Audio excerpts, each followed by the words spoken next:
ठाकरे गटाला केवळ लोकसभेतच जळगावमधून बळ मिळणार नाही तर विधानसभेतून सुद्धा आता बळ मिळण्याची शक्यता ही वर्तवली जाते। इनकमिंग अजूनही सुरू आहे। अनेक राजकीय पक्षांचे पदाधिकारी, नेते, कार्यकर्ते शिवसेना युनिटी पक्षात प्रवेश करत आहेत, तुमच्या पक्षात प्रवेश करत आहेत। एकूणच महाराष्ट्रभर आणि देशभर आत्ताच्या केंद्र सरकारबद्दल तीव्र असंतोष सामान्य जनता व्यक्त करताना दिसते।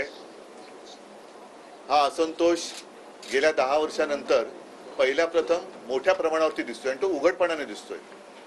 साहजिकच आहे, जनतेचा असंतोष म्हणजे जनतेच्या भावना आणि शिवसेना नेहमी जनतेच्या भावनांसोबत राहिलेली आहे।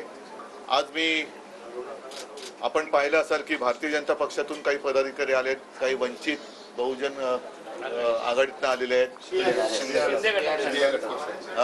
BRS मधनं आलेले आहेत। असं वेगवेगळ्या पक्षातनं प्रमुख कार्यकर्ते आणि पदाधिकारी जे या सरकारला कंटाळलेले आहेत, या सरकारच्या कारभाराला अत्यंत कंटाळून त्रासून त्यांना आता एकमेव आशा राहिलेली आहे, ती म्हणजे आपल्या देशात इंडिया आघाडी, महाराष्ट्रामध्ये महाविकास आघाडी आणि साहजिकच आहे हे सगळे जळगावचे आहेत। जळगावमध्ये शिवसेना लढते आहे, जिंकते आहे आणि शिवसेनेचा विजय अधिक मोठा व्हावा याकरता हे सगळे लोक एका आशेने आणि अपेक्षेने आणि विश्वासाने शिवसेनेत आलेले आहेत। अरे सॉरी, तुम्हाला सारखा पाय लागतोय साहेब, आणखी काय होतं, मला असं पाय ठेवायची।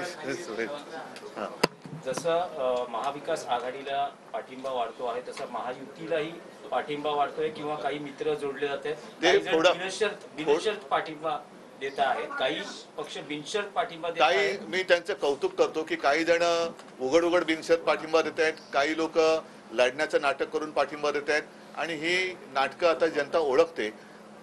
म्हणून मला असं वाटतं की यावेळेला हुकुमशाही विरुद्ध लोकशाही अशी सरळ लढाई येणाऱ्या लोकसभेत होणार आहे। पण थेट प्रश्न आहे की राज ठाकरेंनी असं म्हटलंय की भारताला कणखर नेतृत्व देण्यासाठी मोदींना बिनशर्त पाठिंबा देत असल्याचं माझं मत मी मांडलेलं आहे। एकाधिकारशाही ही देशाला घातक आहे, हुकुमशहाला पुन्हा एकदा स्वीकारणं देशाला घातक आहे। एक काळ असं जरूर होता की त्यावेळेला आपल्याला सर्वांना असं वाटत होतं की संमिश्र सरकार नको, पण जर का इतिहास पाहिला तर अटल बिहारी वाजपेयीजीने सुद्धा संमिश्र सरकार उत्तमपणाने चालवलेलं होतं, नरसिंहरावांनी सुद्धा संमिश्र सरकार उत्तमपणाने चालवलं, मनमोहन सिंगांनी पण चालवलं आणि तुम्ही जर का एकूण कालखंड पाहिला तर अपवाद सोडला तर बहुतेक वेळेला संमिश्र सरकारच्या कालावधीतच देशाची प्रगती अधिक चांगल्या पद्धतीने झालेली आहे। आम्हाला देश मजबूत पाहिजे, सरकार संमिश्र पाहिजे, कारण एका व्यक्तीच्या हातामध्ये संपूर्ण देश दिला तर तो देशाचा गळा घोटल्याशिवाय राहणार नाही हे आता लोकांना कळलेलं आहे। आणि म्हणून माझं प्रामाणिक मत आहे की आज आम्हाला मजबूत सरकार पाहिजे, पण ते संमिश्र पाहिजे, कणखर नेता पाहिजे, पण तो सर्वांना सोबत घेऊन चालणार पाहिजे। जो देईल साथ त्यांचा करू घात अशी व्यक्ती आम्हाला नकोय, असा पक्ष आम्हाला नको आहे।